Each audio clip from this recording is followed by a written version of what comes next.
So, guys, while we were watching the Super Bowl last night, Israel began bombing Rafah crossing. That is the place where over 1 million Palestinians have been displaced to, just right there at the bottom of the Gaza Strip. And you can see some of the aftermath of those strikes as people were waking up in the morning. You can see the grief and the horror of those who have been struck, children who have been injured among those who were bombed. And this was something that people have been fearing for a while. Not that Rafah has been a safe place during this war whatsoever, but of course you'll recall, initially attacks were the heaviest in Gaza City. People left Gaza City. They moved to Khan Yunis. Khan Yunis came under incredible bombardment. People were pushed down to Rafah. And as I said, it is literally, the border crossing there with Egypt. And there has been grave international concern about what this could mean for the civilians who are sheltering there already under horrifying humanitarian conditions. We can put this up on the screen as part of this bombardment. Israel saying that they were able to rescue 2 hostages held by Hamas in Rafah. Let me read you a little bit of this report from the Wall Street Journal of the official record of what occurred here. They say Israel rescued 2 hostages held in Gaza in an overnight raid as the military prepares for a larger operation to enter what it says is the last bastion for Hamas, where more than 1 million Palestinians are sheltering. The Israeli military said Monday the rescue of Fernando Simon Marban and Louis Har was a complicated operation performed under fire in the heart of Rafah, a city in southern Gaza, near where Palestinians are seeking refuge from the conflict between Israel and Hamas. At roughly 2 a.m. local time, military forces and a police SWAT team broke into a house in Rafah, engaged in a gunfight with Hamas militants while shielding the hostages before evacuating them to a secure location. In addition, those airstrikes that we played you a little bit of the video of in Gaza killed 164 people overnight, including dozens in Rafah. That is according to health authorities on the ground. So a deadly night. And Saagar, obviously incredibly significant, the rescue of these 2 hostages. This is something that Israel has almost completely failed in accomplishing through military operations. I believe they were previously able to rescue 1 hostage. That means they have now killed as many hostages as they have been able to rescue of their own hostages. Well, they killed 3, right? Right. They killed 3. They've rescued 3 now. Oh, that's right. So I guess it's even from that regard. There are also somewhere estimates around 50 hostages who've been killed during the Israeli bombardment of Gaza. So, a rare success for them in terms of bringing hostages home, but obviously unacceptably high, horrific toll on the civilian population there in Rafah. Yeah, it's very, this really, I think, is just a continued extension of the Biden policy. And I think that it just shows you where Biden is schizophrenic, and at this point, I would just prefer it if he just said, I'm just signing up for everything Israel is doing. Agreed. Because what is the point of these constant leakings of things like, oh, I think it's over the top, I think you shouldn't do it. We have some of that that we can go ahead and play, where in his Age press conference where he tried to clean everything up and where he confused the Egyptian leader with the president of Mexico. He also did make some news where he said that the Israeli response has been over the top. Let's take a listen to what he said. The conduct of the response in Gaza, in the Gaza Strip, has been over the top. Initially, the president of Mexico, Sisi, did not want to open up the gate to allow humanitarian material to get in. I talked to him. I convinced him to open the gate. I talked to Bibi to open the gate on the Israeli side. I've been pushing really hard to get humanitarian assistance into Gaza. There are a lot of innocent people who are starving, a lot of innocent people who are in trouble and dying, and it's got to stop. And I'm pushing very hard now to deal with this hostage ceasefire. Because, I've been working tirelessly in this deal. How can I say this without revealing it? To lead to a sustained pause. I have no proof what I'm about to say, but it's not unreasonable to suspect that the Hamas understood what was about to take place and wanted to break it up before it happened. Okay, I mean, what are we supposed to take away from that? It's like, I think it's over the top. I think a hostage deal is going to happen. By the way, it's not even true. And then later on, as we learned, and you're about to break down, Krystal, they had a phone call where Biden was like, "Please don't do this. We're against the operation, or I guess we want you to be more concerned." And they were like, "No, that's not going to happen." And they've rejected the ceasefire deal now. At this point, it just seems clear that look. It's been clear now for a while. They're going to do whatever they want to do. The administration is like constantly expressing concern, leaking phone calls.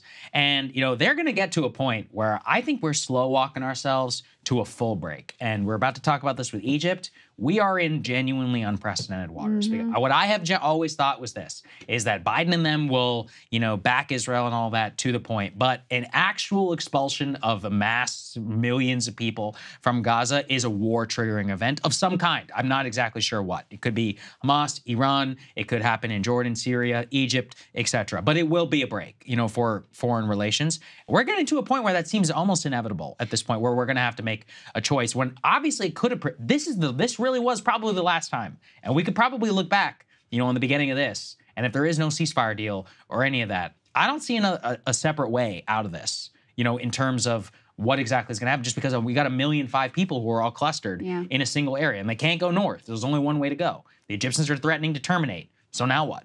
What are we going to do here? Up against the border. There is nowhere else for them to go. You all have seen the images of northern Gaza. There is nothing left for them to return to. And by the way, it's not safe for them. They have not been told by the Israeli military that they can go back without being presumed to be terrorists and murdered for for existing in an area that used to be their homes. It's not good. Bibi has ordered for the military to draw up plans to evacuate these civilians. And again, there is nowhere for them to go except out of the Gaza Strip entirely and complete the program of ethnic cleansing, which plenty of people in his government have made it really crystal clear, including drawing maps and having plans of who's going to take how many of these refugees, et cetera, that is 100% their end goal. With regard to Biden and his comments that the Israeli response is over the top, okay?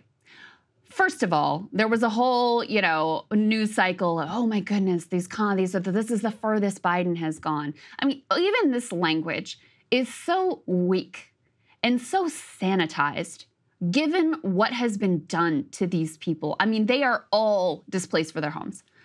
The entire strip has been basically decimated at this point.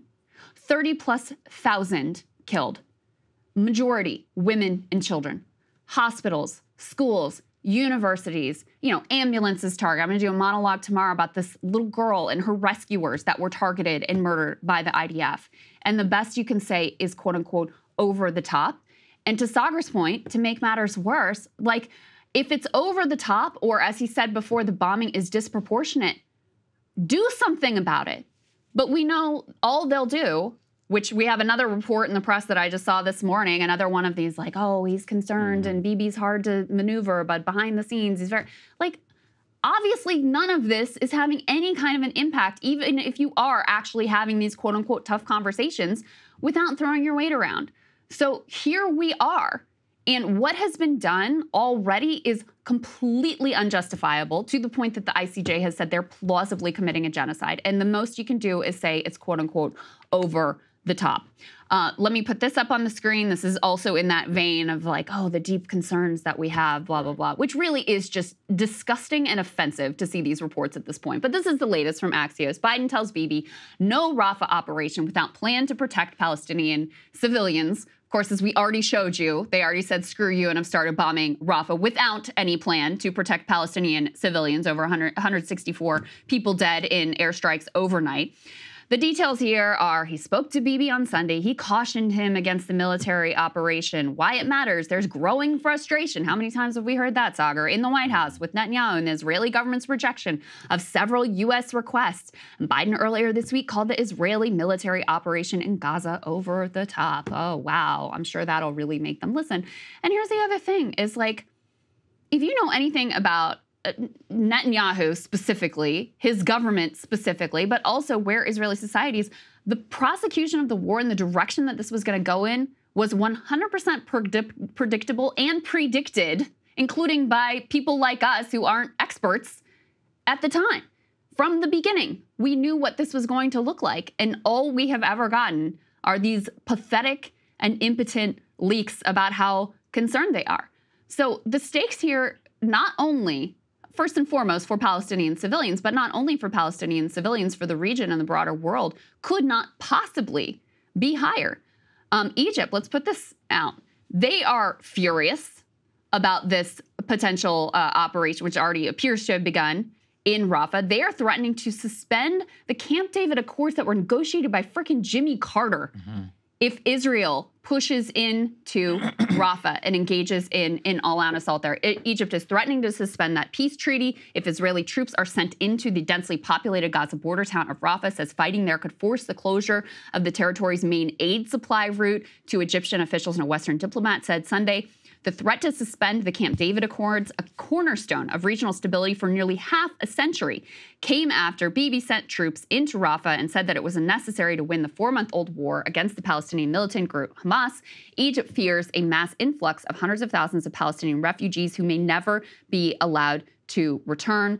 By the way, Netanyahu, in an interview with ABC News, said that civilians in Rafah could flee north, saying there are plenty of areas that have been cleared by the army, said Israel's developing a detailed plan to relocate them. A European Union foreign policy chief, Joseph Borrell, he said an Israeli offensive on Rafah would lead to an unspeakable humanitarian catastrophe and grave tensions with Egypt. Egypt, by the way, was also extremely pissed at Joe Biden's comments that we played earlier, accusing them of blocking aid from coming in, and also released a statement saying basically like, this is bullshit. We have been trying to help with aid the whole time. But I mean, this is a threat of war, effectively, is what this looks like. Well, that's why I'm actually the most concerned as I am right now, because the Egyptians, the Camp David peace accords, I mean, we shouldn't forget, Egypt and Israel fought a lot of wars prior to this. I believe 5? The number is 5, in terms of the number of full-blown military conflicts. Don't forget this. Other than the Cuban Missile Crisis, the closest that the world has ever come to a nuclear exchange was the Yom Kippur War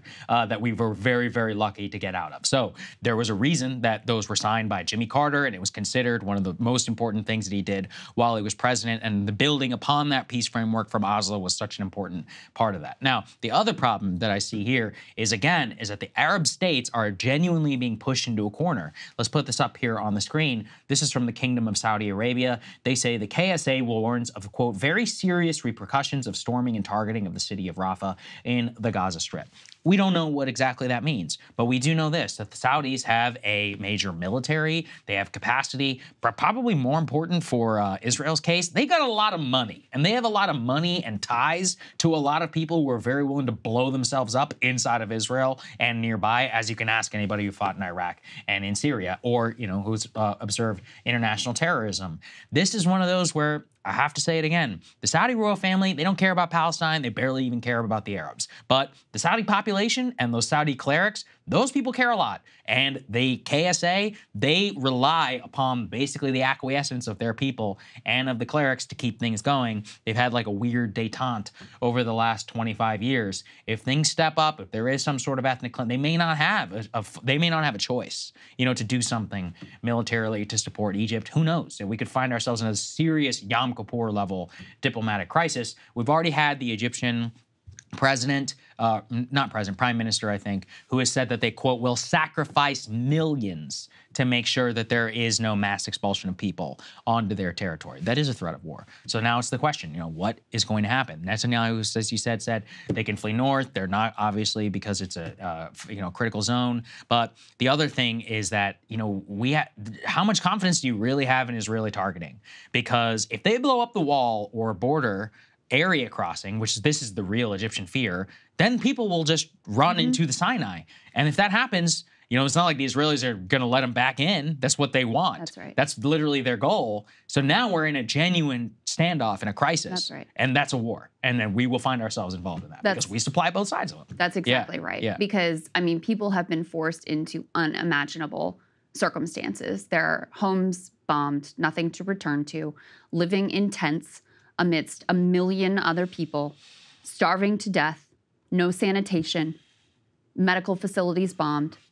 And so the level of desperation absolutely means that if the border is bombed and the crossing is open, people will flee into Egypt. I would do it too. I don't blame them at all. It's not. Yeah, of course, they're fleeing for their lives. Right. I would do the same thing. And that's, to be clear. And that those conditions directly created by Israel. I mean, so and this is another thing they came out and said at that like resettlement ethnic cleansing conference that we covered here, as they said, sometimes resettlement are conditions that you create until people leave. So basically, you threaten to kill them and bomb their children or whatever until they have no choice but to flee for their lives. And those are the conditions they have already created. The only thing standing between, the complete goal of ethnic cleansing of the territory and not is the Rafah border.